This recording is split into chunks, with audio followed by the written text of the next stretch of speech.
All right, these are two really good questions that someone who I know very well commented on the video regarding the importance of computer science education in this era of AI, and how my opinion still stands that computer science education should be prioritized. Regardless of all of this agentic AI and vibe coding. And I also mentioned that it is not because of the specific skills that you learn, but rather the logical thinking that you get out of solving coding related problems. So two, I don't want to say the first one is kind of like a counter argument, or like one kind of counter argument. But I think I kind of mentioned it, but I'm happy to talk about it again. And so the question is, shouldn't computer science be taught after students learn the main principles of math? Several jobs require I think it's supposed to say mathematical skills that are learned at around that age, such as, and I'm guessing at that age, primary school, secondary school, high school, in that range of ages, such as rigorous trigonometry and geometry. So I'm guessing just high school then. So to answer that question, several jobs, I would say several jobs in the STEM field. STEM field and potentially some creative arts fields, things in the creative arts as well. Rigorous trigonometry and geometry, STEM field, right? Engineering, etc. But if the wording rigorous really implies a very specific set. If I'm going to be completely honest, engineering, definitely like graphics, and stuff in that nature, like highly technical fields. But the majority of people will not need to use rigorous trigonometry and geometry, speaking from the practical lens. But going to the other part is like taught after students, or the first part, students learn the main principles of math, just looking at that question solely, without looking at the rest, right? Like rigorous trigonometry, geometry. By main principles, like of course you should know your arithmetic very well. Your arithmetic should be like, that's like arithmetic's arithmetic. I think that obviously should be taught as is. Arithmetic is arithmetic. Okay, I mean, like things like, oh, here's a shortcut for multiplication. Here's come on, that's a little bit extreme, but I think that basic arithmetic, even like kind of some pre-algebra like PEMDAS and stuff like that is really really important. But when it comes to like variables and like algebra 1, like that's where I think computer science could really step in, because a lot of computer science is variable assignment, and so kind of conceptualizing variables through computer science is something I think is really a good start. So going to that, like, yes, I agree. Several within. When you say several jobs, not like several jobs in general, several jobs within, a set of jobs, right? So that's really my view on it. Still, I like what, like I'm not saying like primary school, like yes, like arithmetic, make sure the arithmetic is done. But there's some students who may be a little more advanced than others. I still think like a brief introduction, kind of like to even Python is really good, even primary school level, or kind of secondary school, or middle school. Kind of just getting into the mindset, right? Like I think that like an introduction to syntax, right? That's really something that could be done at an early age. But yes, arithmetic is something highly. I agree with you, like in terms of like the main principles, as in like arithmetic. The main principles of math, though, that's very broad because no one really. The main principle, you'd have to be even higher than the PhD level to actually know the main principles of math, because math has so many different fields, like so many different areas. Like arithmetic is of course just one small bit of mathematics. Like 2 plus 2 is not the principles of math. The principles of math is, there are principles in every set, right? So there's like principles in algebra, principles in calculus, principles in linear algebra, principles in abstract algebra, principles in topology, principles in real analysis, stuff like that. Like, so there's like so many principles, right? So I would say the principles as in like the main principles of arithmetic and like PEMDAS and order of operations. That's what I mean. That's what I think when I hear main principles. And then secondly, this is a good one. Not really kind of going against what I said, but how do you define using AI in a controlled and acceptable way that still allows people to think and keep a stable society? This is kind of something I said in my video called a practical take on education in this era of AIED. And that is, of course, trying to give students problems, trying to assign students things that AI cannot simply do if you paste in the prompt or the question or the assignment into an LLM like ChatGPT, Cloud Code, etc. Giving students problems or assignments or whatever it is that can't simply be done using just pasting it into an AI agent. It's hard to make those kinds of assignments, though. I 100% agree, but that's why you have to broaden the scope a little bit, right? Our education system is highly industrialized, as Sal Khan said, when I heard him speak, right? And I 100% agree, and we need to adapt the education system in order to adapt to this, to these rising advancements in AI. So I think controlled and acceptable way is very, very broad.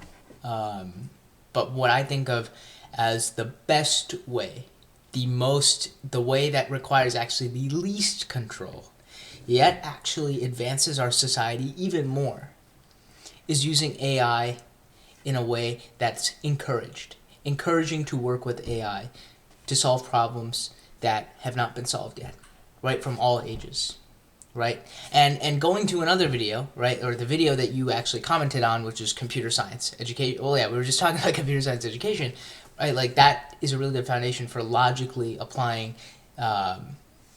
going through logical reasoning, going through a step of sequence of things to in order to solve a problem. This is like the same thing. For example, like this is very abstract. I don't anticipate like this being a typical assignment, but let's say you were trying to do a proof from the book or something like that, something very crazy, right? Like in order to do it, like yes, you can kind of like, some people are very abstract and do weird things in order to get the answer, but for the most practical way is to go through to logically solve a problem. I mean, of course, these proofs are very abstract, but like in terms of, maybe I'm giving a bad example, but you know what I mean. Like you're solving or you're given an assignment that's not like typical, right? It's something that doesn't have like one straightforward answer or one thing that can be pasted in. It requires a little bit more than that. Like thinking, like it could be a problem that has just never been solved, but I think the proofs of the book example is maybe not a good one. It's hard. Like I said, like it's very hard to develop good assignments that can actually, that meet this criteria that I've defined. But, the thing that I have in my head right now is just like an assignment that's not just like written.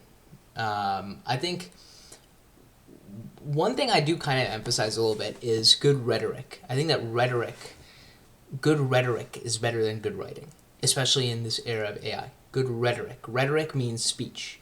I think that being able to speak publicly, being able to speak, using elevated diction, and being able to speak in public is much more important than being able to write, in my opinion, right? So many professionals that I met, right, they use AI to write their emails. It's just a fact. Of course, if it's a quick email, it's easier to just write it without AI. But if it's like some detailed email or something that you have to send to a lot of people, they use AI, right? Or even like, unfortunately, like if you're not in the field of journalism, then like you're using, like if you have to write something, people will just use AI to help them. If you're in journalism, though, it's a little different. But that's where like public speaking, on the other hand, like because of this relational intelligence and human interaction, like that's we love to interact with humans. It's something that I don't really think is going to change unless AI actually does take over us and actually does take over our minds. I don't think like any sane human likes to talk to other humans. And so with that being said, oh my God, where am I? Yeah, good rhetoric. Being able to speak in public. That's something like an assignment, right? Like present this, but presentations, you can use AI, but like it has to be natural. Like no slide deck, nothing. Kind of just talk to us, persuade us, right? Things like that. Very interactive assignments that can't just be done through cut and paste. But still encourages the use of like AI resources to kind of help you articulate your ideas. But of course, like when you're speaking to people in public, like it's very easy to tell that you're reading off of a script, or that you're like literally reading off of paper. Like it's easy to tell, right? But if you're writing, that's where the industrialized education comes in, right? It's like, the reason why this is my theory. I think it's probably right. Like the reason why students have to write essays is because of this industrialized education system, right? If it wasn't industrialized, then every student would be talking and expressing their argument through rhetoric instead of writing, because if this system wasn't industrialized. But because essays are quick, easy to grade, teachers can grade them on their own time, very fast, then that's really why. But if we weren't so industrialized, then everyone would probably be speaking and talking, right? Because that's ultimately what's important nowadays, right? I think AI can write. AI can write. It can write, right? That's why I emphasize good rhetoric. It's because our system is so industrialized. That's why everyone has to write an essay. Public speaking is so important. It is something that should 100% be taught in schools. It is something that is super underrated, but will help you tremendously in the future.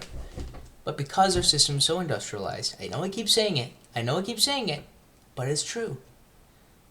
If the reason why we don't speak, right? We don't actually, express our argument through rhetoric is because it takes more time. It's harder for teachers to grade. It's more like, it's just more effort, more this, more that. There's no time. There's no time in our education system for that kind of flexibility, for that freedom. But it's ideal.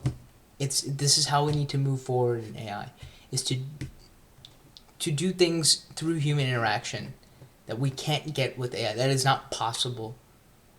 Like from the heart, right? If you can talk to you can talk to ChatGPT. You can actually talk to it, right? There's a voice feature. You can talk to Grok, but there's a feeling in your heart. There's this feeling in your head, it's not a real human. That's not a real person, but when you're actually talking to someone, it's a feeling that's different. It's a unique feeling that cannot be replaced by AI unless AI takes over us. That's really what I think. That is what I think.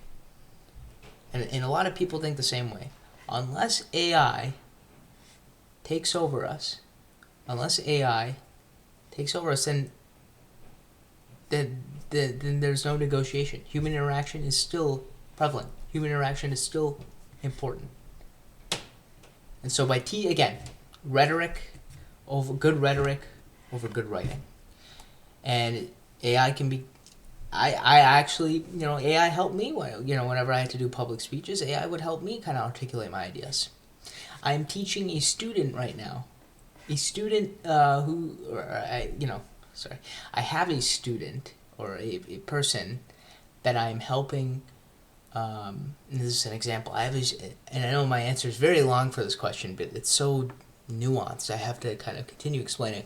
I have someone who I am mentoring, teaching, whatever you want to call it. We could say a student.